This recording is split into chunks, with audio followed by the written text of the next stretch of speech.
Halo sobat bisnis. Hari ini Minggu pagi, seperti biasa goes pagi. Sekarang udah nyampe di depan Brahma Bayon roundabout. Ya ini, bundaran Brahma Bayon di daerah Choi Chang Fa. Ya, dekat Japanese Bridge ya. Nah, itu Japanese Bridge. Saya mau coba susuri Riverside ya, menyusuri Tonle Sap Street. Ikuti ya.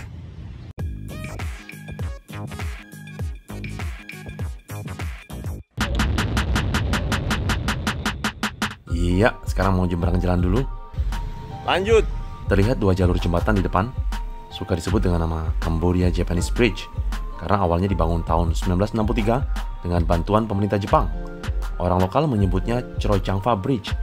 Nah, tahun 1972 jembatan ini pernah runtuh, kolaps, kena bom bunuh diri waktu perang saudara. Kabarnya yang bunuh diri itu adalah tentara komunis Khmer Merah.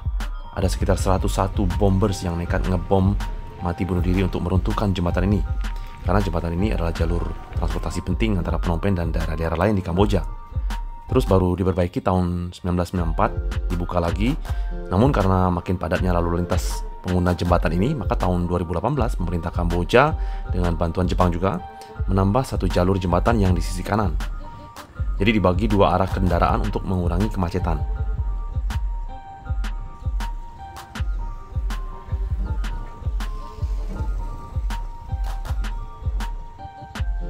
Ya, ini adalah Sungai Tonle Sap.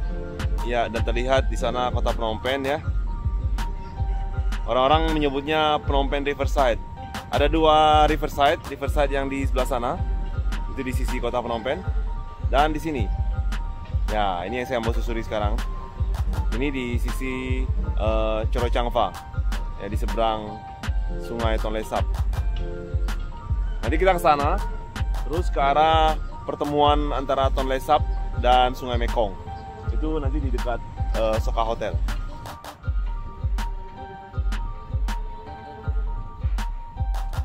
Suasana pagi ini kebetulan cuacanya sejuk ya. Udaranya segar, angin bertiup sepoi-sepoi, dan pemandangan Riverside, Sungai Tonle Sap kelihatan cakep. Airnya juga masih kelihatan bersih nih. Suasananya masih sepi, tenang, maklum. Masih jam 6 pagi, orang-orang Phnom Penh kebanyakan masih pada tidur kali ya. Sungai Tonle Sap ini mengalir dari utara, bermula sebagai Danau Tonle Sap di Provinsi Siem Reap, lalu berubah menjadi sungai menyatu dengan Sungai Mekong di Phnom Penh ini. Iya, lanjut menyusuri Tonle Sap Street, melewati sebuah masjid ya.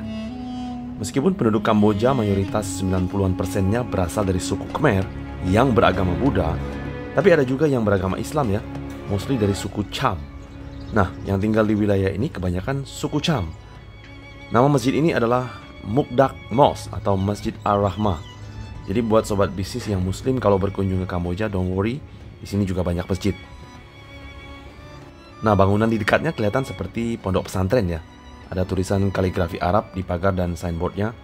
Juga tampak anak-anak berpakaian muslim di atas, mungkin sedang belajar agama atau pengajian kali ya. Tampak seorang bapak sedang berolahraga jalan sehat. Dan di depan ada seorang ibu-ibu, mau ngapain nih? Oh, mau buang sampah ke sungai nih. Piring terbang kali ya. Sayang banget nih, sungai bersih-bersih dikotorin dengan sampah sembarangan. Padahal seharusnya bisa buang sampah di tong sampah di pinggir jalan di depan, ada tuh ya. Nah, di depan ada warung mie nih sepertinya. Milik warga muslim Cham. Enak juga nih kalau pagi-pagi sarapan mie instan. Coba saya tanya, ada jual Indomie nggak ya? Kali aja ada. Senang lo Indomie ya? Indomie? Hot Min ya? Hah? Hot Min, Indomie Indonesia? Hot Min, oh. Mantap Min. Lanjut deh kalau gitu. Beginilah suasana pagi Phnom Penh Riverside, jalur Tonle Sap Street. Mantap, lanjut. Sementara itu di Riverside sisi seberang sana, sisi kota Phnom Penh, tampak kapal-kapal cruise, kapal wisata sedang parkir ya.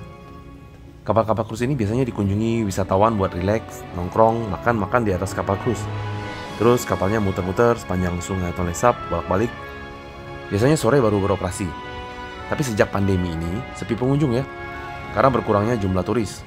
Dan orang-orang juga rada takut tertular COVID kalau berkumpul naik cruise rame-rame gitu. Begitu juga kapal-kapal yang di sisi Tonle Sap Street ini juga sepi, bahkan sebagian berhenti beroperasi. Kasihan memang, sektor pariwisata kena dampak yang cukup parah karena pandemi. Mudah-mudahan kita berharap bisa segera berakhir dan sektor wisata bisa bangkit kembali. Di seberang Riverside ada sebuah taman. Coba saya mampir sebentar.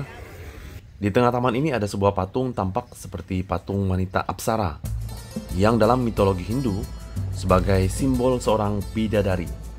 Ukiran arca di bawahnya mirip dengan patung-patung Apsara yang ada di Candi Angkor Wat. Nah, sementara warga yang berdiami sekitar taman ini kebanyakan beragama Islam dari suku Cham. Jadi toleransi kehidupan antar umat beragama dan suku di sini cukup baik. Mayoritas penduduk Kamboja beragama Buddha dan landmark Kambojanya berlatar belakang Hindu. Sementara warga sekitar beragama Islam. Tampak warga kaum wanita dari suku Cham sedang berolahraga di taman ini. Ada yang jalan-jalan pagi sambil menyusuri Riverside, Sungai Tonle Sap bersama anak-anak ya. For your info, umat Islam di Kamboja berjumlah sekitar 300.000 orang atau sekitar 2% dari total populasi Kamboja yang berjumlah 16 juta jiwa. Mostly dari suku Cham yang merupakan keturunan dari kerajaan Champa. Ketika dulu kerajaan Champa ditaklukkan oleh Vietnam, kebanyakan etnis Cham melarikan diri ke bagian selatan Vietnam. Khususnya kebanyakan ke Kamboja, bahkan hingga Thailand, Malaysia, sampai ke Aceh juga. Meskipun minoritas, warga muslim di Kamboja bisa bebas menjalankan ibadah dan mendirikan masjid di lingkungan mereka. Kaum perempuannya pun boleh memakai jilbab, apalagi anak-anak di sekolah. Pemerintah Kamboja memberikan hak untuk menjalankan kepercayaan masing-masing. Sekarang penggunaan atribut muslim dan muslimah pun boleh dipakai di mana saja. Bahkan sejak 2 tahun terakhir sebelum pandemi Covid, Perdana Menteri Hun Sen pun menggelar buka puasa dengan umat muslim di bulan Ramadan, ikut meresmikan masjid, serta mengangkat seorang menteri di kabinetnya yang berasal dari suku Cham. Halo, sasabay po. Assalamualaikum. Waalaikumsalam.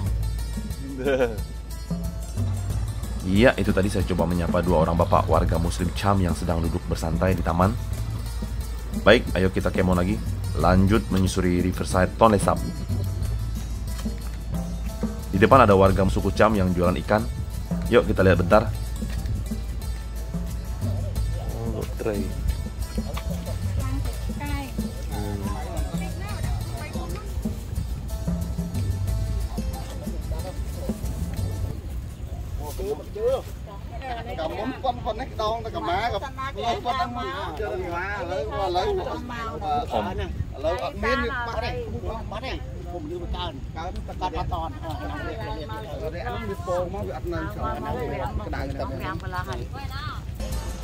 Memang kebanyakan mereka berprofesi sebagai nelayan sungai. Bahkan sebagian hidup nomaden, tinggal di atas perahu sebagai rumah tinggal mereka. Hasil tangkapan ikan kalau jumlahnya sedikit dijual langsung di pinggir jalan seperti ini. Tapi kalau banyak dijual ke pasar-pasar ya.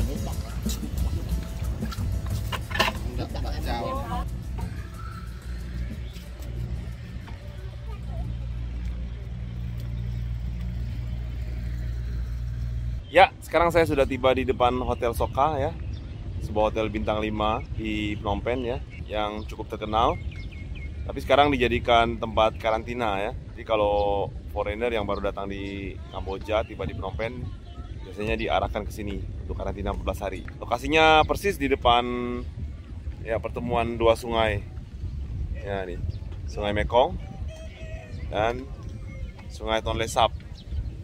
Nah, terus itu. Nah, kita lihat ya nih, persis di depan kampung nelayan ya, suku Cham.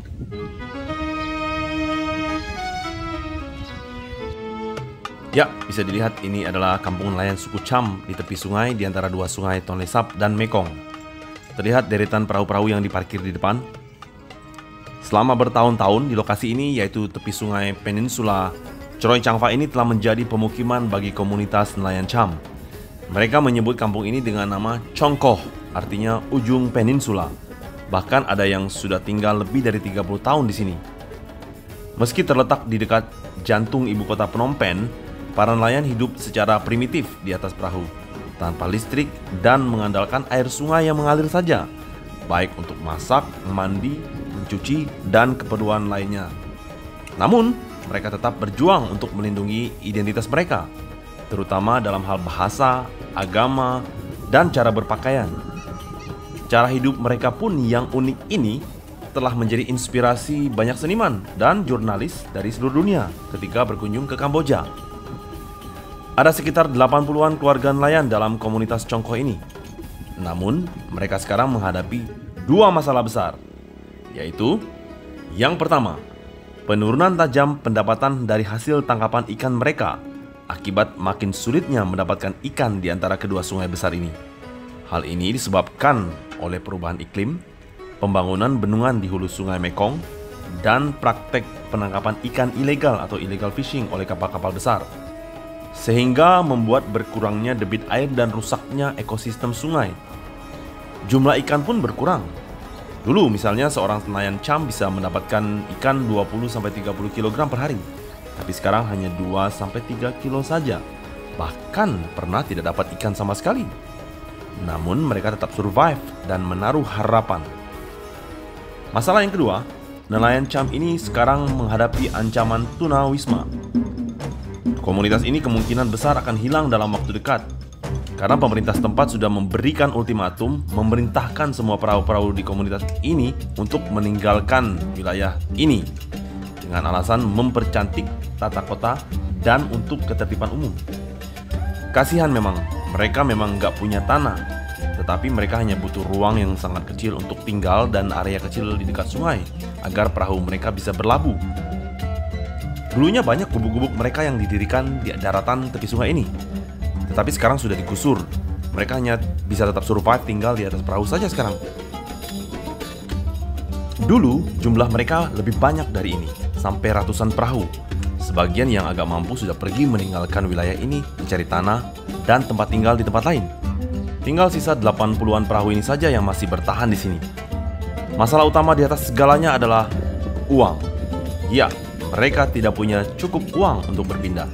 Dengan pendapatan rata-rata $2,5 per hari, untuk menghidupi keluarga sehari-hari saja sudah susah, apalagi untuk beli tanah dan tempat tinggal di daratan.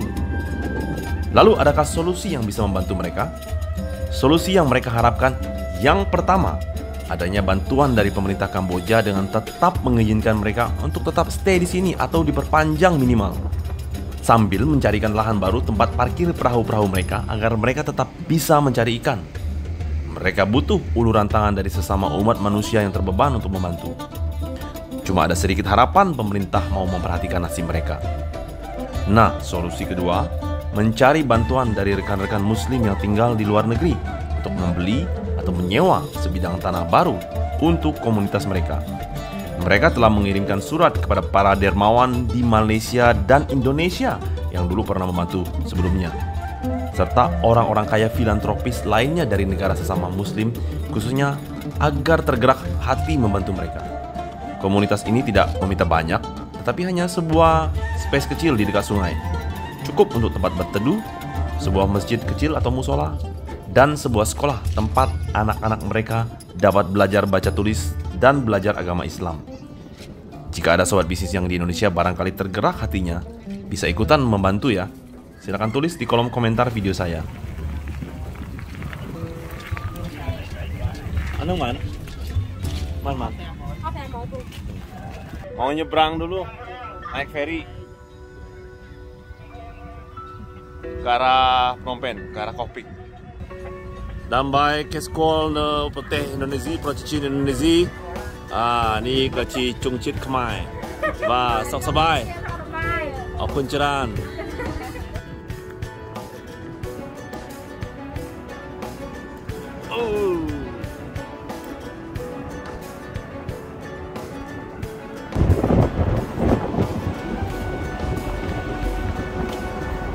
Keren. Nah, kebetulan ferinya lagi sepi banget nih. Cuma ada saya sama nih 2 motor, lagi di sana 3. Kasihan tuh. Kodanya ini kan.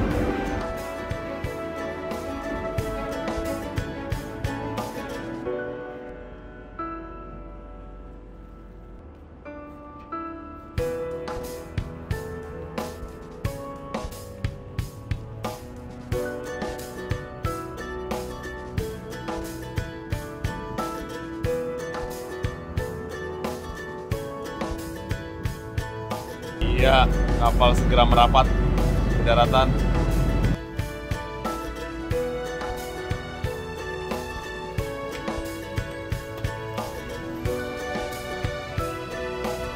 Baik sobat bisnis, dari Phnom Penh Riverside saya melaporkan. Terima kasih sudah menonton. Jangan lupa subscribe ya. Until next time, stay healthy.